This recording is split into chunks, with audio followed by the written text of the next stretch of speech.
What's your take on the current housing market and the prices in relation to annual salary? Brilliant question. Far too few people understand that, right? Is the long run, over like 200 years of history, houses have usually been between 3 and 4 times salary. So how mental does that sound now? You earn 50 grand, a house is 150 grand or 200 grand. It's like, how is that possible? This has all happened because of money printing, by the way, again. And my take is the cure for high prices is high prices, as the trader would say.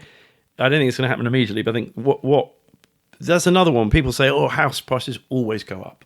They didn't go up from 1900 to 1965. They were flat.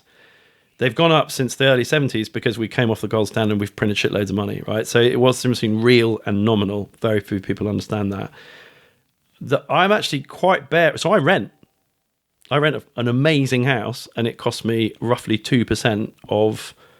so I pay in rent about 2% of the notional value of the house because house price is so high, which I think is a really good deal because I could rent it for 50 years. I could rent it until I die, and I would never have... I watch, they rent. Right, yeah, but then... I do... like on the back of it, you'd get the average Joe, the regular Joe, for instance, to go, well, why would you rent when you could own it and then have that money back? Well, okay, because after 25 years. Because this is so the housing ladder can be a housing snake, and I think there are an awful lot of. I don't want to like just outright predict a big crash in housing. Who knows how? There's a supply problem. But a big problem is so electorally. No, neither Tories nor Labour for the last 50 years, they want house price to go up because most voters are old, right? So to win the election, if you imagine if the Tories did what they should do ethically and morally, which is build shitloads of new houses so young people, so we solve that problem. It's like, what is it, 9 or 10 times average salaries now, right? Yeah. And in London, it's like 15 or 18. It's ridiculous, right? And that is terrible for society. It's terrible for so many reasons. I think it's one of the most awful outcomes of policy in the last 30 or 40 years is that you've priced everyone out of the market. And also you've created all this funny money. People think they're rich. Like, I'm rich. I bought my house for £100,000. Now it's worth £1 million. You're not rich. You've still only got one fucking house. Like a million. So unless you want to move to rural Scotland where it's gone from 100,000 to 300,000, you've got 3 times as much rural Scottish house. Yet if you're going to sell that house and you want to buy a house in the same street, you haven't made any real wealth. That's you know. At the end of the day, with a house, it is an investment. You're buying an investment, which a lot of people don't understand it's an investment. Well, okay, but so is that? But this is my point about housing ladder and housing snake, right? So there are over 600,000 people in Britain today who are over the age of 90. And 15 years ago, there were like 100,000. And it's the same all the way through, like people over the age of 80, people over the age of 70. The biggest sellers of houses generally are dead people, right? Because when you die, your house forms part of your estate. And most of those, living long and being wealthy is quite highly correlated for obvious reasons. Better healthcare, better nutrition, better whatever. So a lot of those 600,000, they're called nonagenarians, people over the age of 90, are like in London and the south of England, in nice neighbourhoods with big houses, family homes, right?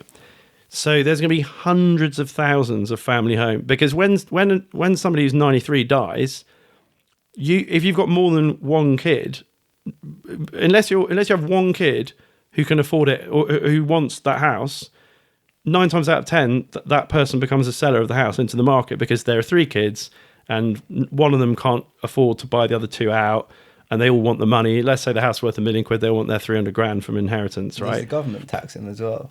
That inheritance tax over 325 is... So is that more of a reason as well they would push the housing market? No, but I don't think... I was just coming out. No, I'll tell you why, because it's such a small tax relative to all the other big taxes, like income tax and stuff. So they wouldn't... It's not something. No, it's an electoral thing. Because if you... Any government that does something which the press then jumps all over and says, you have destroyed house prices. Like, what would be best for British society and most millions of people in Britain? House prices being a third of what they currently are, right? Not just for everyone, for like equality and people being able to live relatively close to their job and not have horrible hour-and-a-half commute on some train. You know, it's so bad for our collective quality of life to have these really high house prices. And the only people who benefit are old people, and it's a pretty ephemeral benefit, right? As I just said, because they haven't made any real wealth. in terms of actual house, progress on house prices, of what the number of houses they could buy. But any government that does that, and then the press is that policy, like you just built 500,000 new houses in the UK, and house prices have fallen loads, which is what would happen. Isn't that great?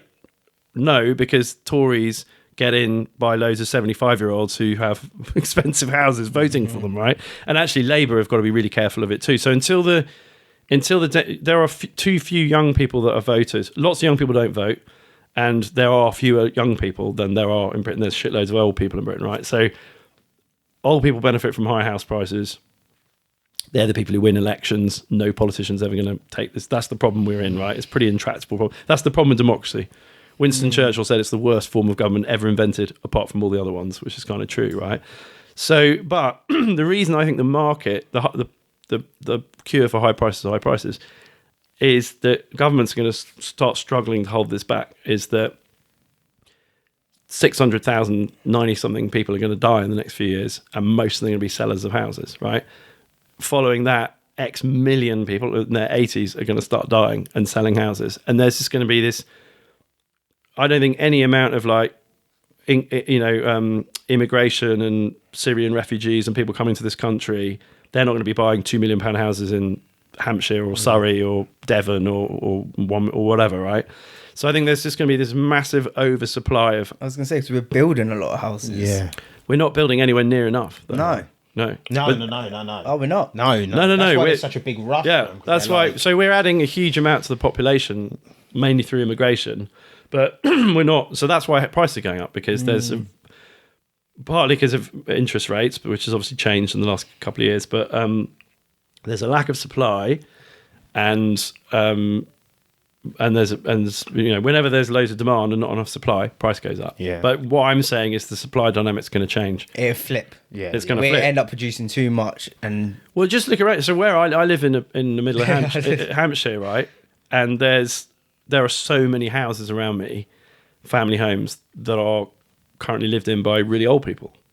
And when they die, those houses will go on the market, right? And like I said, 15 years ago, like 150,000 people over the age of 90 in the UK. Now there's 650,000 people, because its population's aging. That's going to be hugely negative for house prices, in my opinion, because they're all going to be sellers.